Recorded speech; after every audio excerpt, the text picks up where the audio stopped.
Hello एमकेसियंस। जो भी बच्चे एमकेजेन क्लासेस में पढ़ते हैं और अब तो हिंदुस्तान के कोने कोने से पढ़ रहे हैं क्योंकि ऑनलाइन कोचिंग के माध्यम से भी हमसे जुड़े हुए हैं, तो वो अलग अलग तरह के प्रश्न हमसे पूछते हैं। और उस प्रश्न में एक प्रश्न पूछा गया है कि हमको कितना पढ़ना चाहिए और कितने पढ़ने से सिलेक्शन होता है और कितने समय तक पढ़ना चाहिए और कब हम गैप ले सकते हैं। और कुछ बच्चों ने ये भी पूछा है कि क्या हम इस पढ़ाई के साथ साथ में मूवी भी देख सकते हैं या कुछ हम ब्रेक भी ले सकते हैं, ये क्या है, 2 साल तक कैसे चलेगा। क्योंकि टारगेट तो ले लिया है, डॉक्टर बनना है, इंजीनियर बनना है, आईआईटी में जाना है। सपने तो आईआईटी बॉम्बे के हैं, आईआईटी दिल्ली के हैं, आईआईटी चेन्नई के हैं। सपने तो एमबीबीएस करने के मौलाना आज़ाद और एम्स के कॉलेज हैं, राइट। तो ये कैसे पूरे होंगे और इसमें क्या शेड्यूल रहे। तो इसी क्रम में पहले 2 बच्चों का बड़ा इंटरेस्टिंग क्वेश्चन था। एक बच्चा मेरे से नाराज़ भी हुआ, पहले उसको मैं बता दूं। एक बच्चे ने मेरे से पूछा था, एमकेजेसी वार्तालाप जो हमारा प्लेटफॉर्म है जिसके बच्चे अपने प्रश्न पूछते हैं, तो उसमें पूछा था कि सर क्या मैं पढ़ाई करते करते एफएम पे म्यूज़िक सुन सकता हूँ। तो मैंने उसको व्हाट्सएप पे रिप्लाई दिया था, व्हाई नॉट। लेकिन उसी के दोस्त ने मेरे से क्वेश्चन पूछा था कि क्या मैं म्यूजिक सुनते सुनते पढ़ाई कर सकता हूँ। तो मैंने आंसर दिया था, नो नेवर, डूब जाओगे।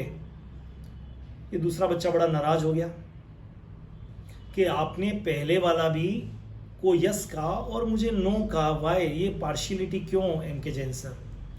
मैंने कहा देख, पहले वाले ने मुझे कहा था कि पढ़ाई करते करते क्या मैं म्यूजिक सुन सकता हूँ, प्राइमरी काम उसका पढ़ाई करना था। लेकिन आपने जो तूने मेरे से प्रश्न किया, वो आपने मेरे से ये प्रश्न ये किया कि क्या मैं म्यूजिक सुनते सुनते क्या पढ़ाई कर सकता हूँ, मतलब आपका प्राइमरी काम क्या हो गया, म्यूजिक हो गया। तो मैंने आपको ना कहा। तो आपको नाराज होने की आवश्यकता नहीं है, आप भी पढ़ाई करते करते सुन सकते हैं, अपने क्वेश्चन को करेक्ट करो। लेकिन आज मैं दूसरी बात और बता, इस बात को समझाने के लिए 2 पंचतंत्र की कहानियां सुनाना चाहता हूँ। पहली कहानी है कछुए और खरगोश की। आपने टॉर्टोइस एंड रेबिट की स्टोरी जरूर सुनी होगी। दोनों ने एक पॉइंट से चलना चालू किया। खरगोश ने बड़ी तेजी से उछाले मारी और आगे निकल गया। इस कहानी में आगे कहा जाता है कि खरगोश ने सोचा कि अब तो कछुआ नजर नहीं आ रहा है, वो तो बहुत धीरे धीरे क्या आएगा। और वो आधे रास्ते में कछुए ने कहा मैं रेस्ट कर लेता हूँ और सो गया। खरगोश ने सॉरी, तो खरगोश ने ये सोचा कि कछुआ तो मुझे नजर आ नहीं रहा है, कितने पीछे हैं और वो कैसे इस दूरी को पार करेगा। मैं तो आधे से ऊपर आ चुका हूँ। और खरगोश सो गया और खरगोश की नींद लग गई। लेकिन कछुए ने चलना नहीं छोड़ा था, वो लगातार चलता रहा। और इस कहानी का, पंचतंत्र की कहानी का एंड ये है कि कछुआ एंड पॉइंट पे पहुंच चुका था और फिर वो सुस्ता रहा था। अचानक खरगोश की नींद खुलती है और वो देखता है कि अच्छा, कछुआ तो अभी भी नजर नहीं आया है। और वो फिर दौड़ना चालू करता है। लेकिन जब वो वहाँ पहुँचता है तो देखता है कछुआ पहले से ही वहाँ पहुँच चुका था। तो इस कहानी का मतलब है, इस कहानी से आपका उत्तर मिल गया होगा कि आपको निरंतर पढ़ाई करनी है।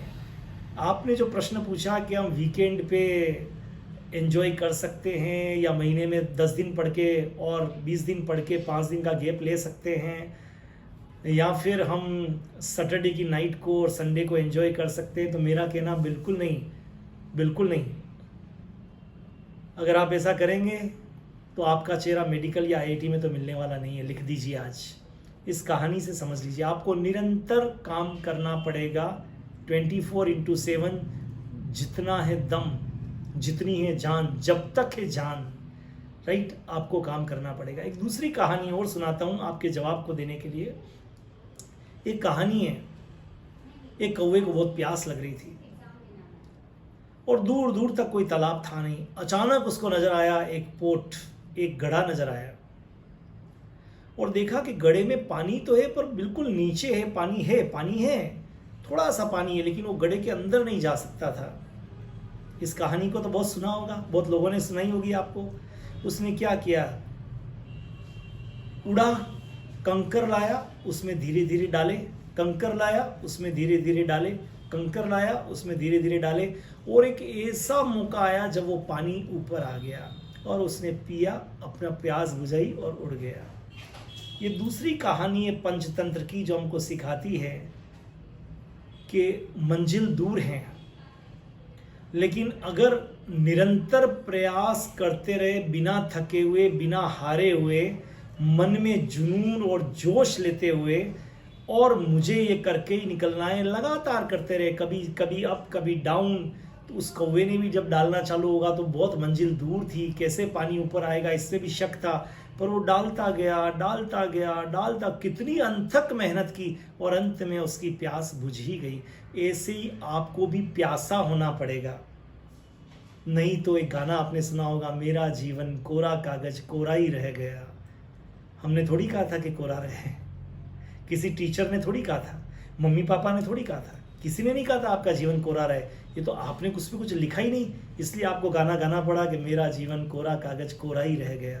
आपका जीवन कोरा नहीं रहे, आपने जो सोचा है वो सपने आपके सच हो, आपने जो कॉलेज सोचा था वहीं पर आप जाएं, आपके जीवन में खुशियाँ आएँ, तो फिर आपको इन दोनों पंचतंत्र की कहानियों से सीख लेनी पड़ेगी।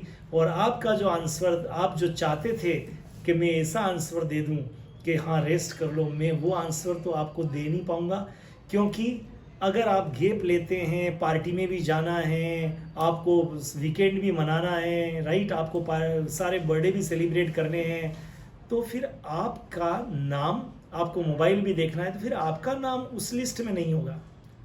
हाँ, आपका नाम ऑर्डिनरी लिस्ट में होगा, आपने बोर्ड का एग्ज़ाम 60-70% से क्लियर कर लिया। तो अगर आपके सपने आप पूरा करना चाहते हैं तो मेरा जवाब है, no weekend, no party, no mobile, केवल मोबाइल है पर स्मार्ट यूज़ उसका, नथिंग मोर। सिर्फ एक, जैसे अर्जुन को मछली की आंख नजर आई थी तो द्रौपदी अर्जुन को ही मिली, राइट। यही सब कुछ चीज़ें अगर आप जीवन में उतार लेंगे तो आपको सक्सेस जरूर मिलेगी। All the best, have a great time.